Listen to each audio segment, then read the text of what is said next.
everybody, we've been talking about doing a video so you can see how Jason packages his stuff, and this is that. So, Jason has sold, what have you sold, Jason? I had 2 items that sold. One of them was a Baccarat Siamese cat. Did it change? It was a Baccarat cat? Now it's different? I don't know. It'll be wrapped up soon. Okay. And then the other thing, wait, let me show you. This is the Baccarat cat.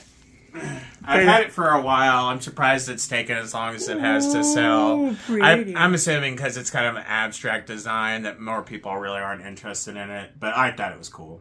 But anyways, it should be fairly simple. It's small. But then I also do have this other vase. And this one was bought today.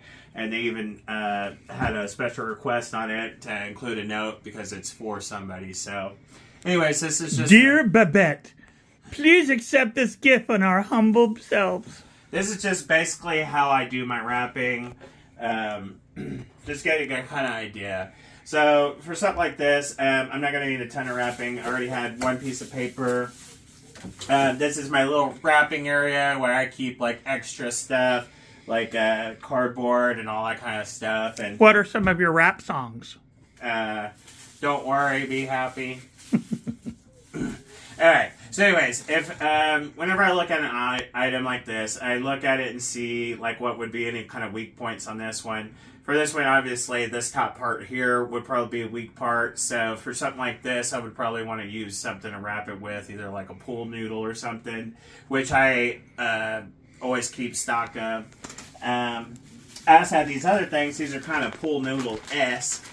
And I got these from like they're kind of just noodles, small little noodles. Sometimes I'll split these in half and use these to wrap items, but... they came with some of those couch covers. Couch covers. I've kept them for a long time, but eventually I finally got some use for it. But anyways, I think what I'm going to use is a pool noodle because obviously that will just fit right over there very easily. And maybe you know, this might not even need it, but I go overboard just to make sure that it doesn't get broke, because you'd rather have it prepared, you'd rather not have it broken and not have to deal with that. Have you ever had a request to ship it broken? Yeah. You have? Yeah. How did you handle that? I sent 2 perfectly new ones instead. So anyways, I've taken my pool noodle, I've just wrapped it over the top of his head, and I'm going to take some tape and just secure that. And basically, I did a split down the middle because I don't want it to be like, I don't want a lot of force on it. I'm not trying to like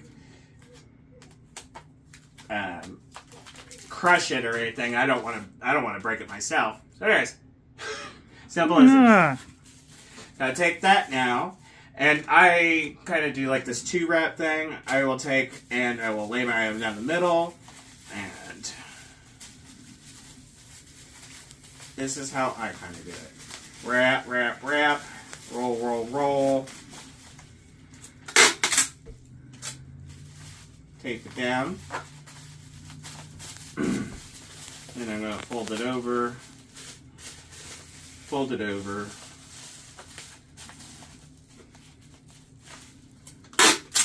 And then tape down these 2 edges together. Then, with another piece of bubble tape, I'm going to do the same thing, but I'm going to go in a different direction. You may use one piece, you may use more. It all depends on what you think. More is always better. But I'm also going to be using paper besides bubble wrap. So now I've got it wrapped the way that I did. Now I'm going to flip it and wrap it the other way, like this.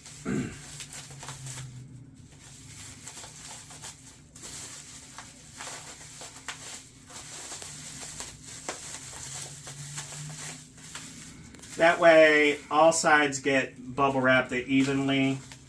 That's why I do the little flipping thing that I do. So now I've had it wrapped on both sides and everything. It's pretty secure. Like it's good. I could either use another layer of bubble wrap or this other material, which I've gotten used recently, is this paper.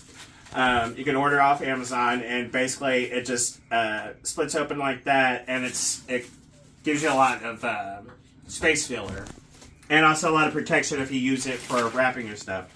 So I'll take it and just start doing that. And this stuff is so cheap, you can use a lot of it to make sure, once again, that your item doesn't get broken. And then if I want to make sure the ends are secure and wrapped good, I'll flip it and wrap it this way until I feel like it's good enough. And now, I mean, you can't even fill the item through it. I mean, you have to pretty much run over this thing in order for it to break. Now, I have one of these boxes that Tony got me. A whole bunch of these, and these are perfect size for a lot of these. Happy birthday, honey. So anyways, item still has a little bit of wiggle room and stuff, so what I am going to do is I always save also my paper from whenever we go out reselling or shopping. So I normally keep this paper and I keep this paper on stock. I keep plastic bags. I keep all kinds of stuff. You never know what kind of materials you could use. And I just use this as space filler now.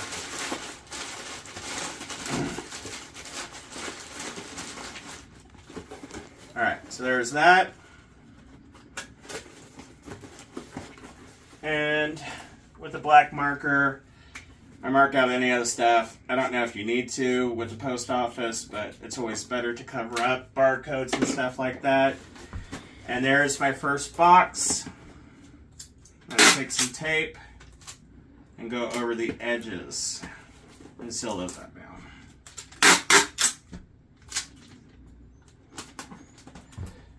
You do that same process with all your edges. Make sure that's really secure, and then go online and print out your label, which I'll do that here in a minute.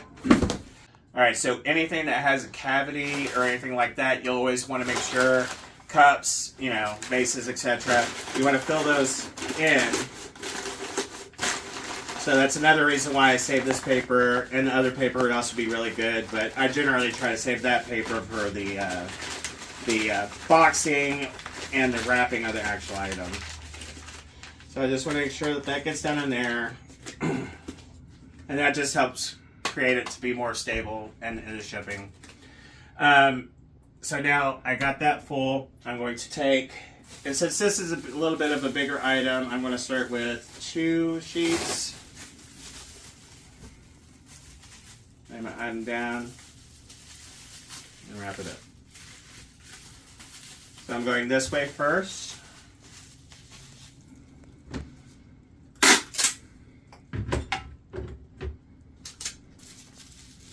going to tape that down. Take my edges, and this is where I go and I tuck it on the side, tuck it back over.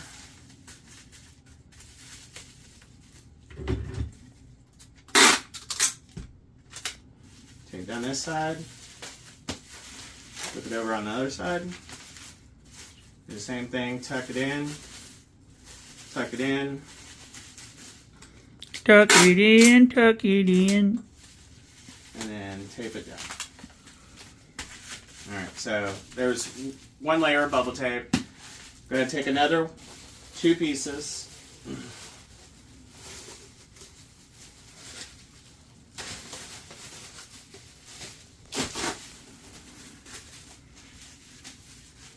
And let's see.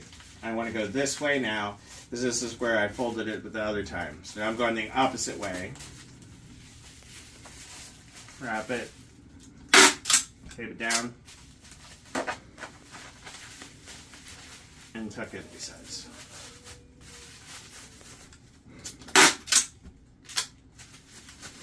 We have the dogs locked, put in the bedroom. So if you hear crying, it's the dogs wanting out. They like to sit in here in the office underneath my feet while I try to do my packages. And I generally have 4 dogs around my feet. Alright, so there we go. That's 2 layers. To me, it doesn't really feel all that secure. I'm going to do another layer with bubble wrap on it. So I'm going to do 3 layers on this one. And, I mean, you just use your best judgment. But just know that, I mean, this is like probably, I don't know. I don't want to take away. This is probably like 10 cents of bubble wrap. I'd rather use that, you know. Okay.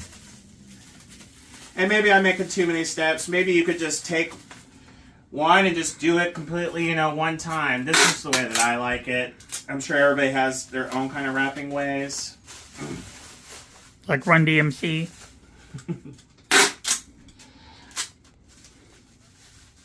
Tony does the old man wrap. You'll have to elaborate. Where you talk about your dentures and getting home from bingo. Oh. All right, so there we go. Got it all bubble wrapped. I'm going to use my paper now. And now I'm going to go over it again. I thought you said paper nail. I was like, what? Now. Okay. Is it going to fit in that box? No, it's probably not. But that's the thing. You may have boxes, but I generally don't try to make the item fit the box. How do I say this? I don't try and stuff an item into a box. If it doesn't fit, you got to make another box because you just don't want to stuff something in there. And that's another thing also that I've learned is making my own boxes, which is why I have a huge collection of cardboard I keep. So I will sit here sometimes, and I know it takes a little while, but sometimes in order to get a box that fits and not to spend a crazy amount on shipping, you just have to make your own, but cutting it out, you know. Where are the boxes that you don't keep? In the trash. Oh, okay. All right, so there we go. I have this all wrapped up. I think it's really well protected, and now I'm going to find a box. I'm using 2 of these boxes to combine them and make a bigger box. And how I do that is I'm going to cut out the bottom of it. We had to change. My box didn't come out quite right, and I just realized that this would be an easier way to do it. So if you have like 2 matching boxes and you need a bigger box, one thing you can do is just combine the 2, which is what I do with these sometimes. I've used them multiple times actually.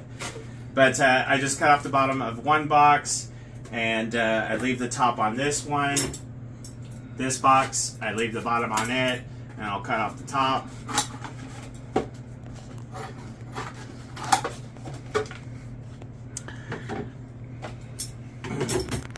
I apologize, Jason. Occasionally you look like you're French because I've cut your head off. Oh. Oops. So there we go.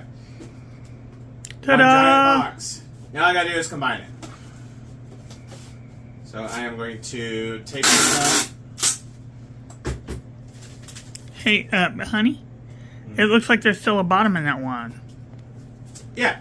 I just cut the flaps, but I leave them in there, and then I'm going to push them to the sides. It's just extra support. Oh, okay. It's not a lot of support, but it's extra support.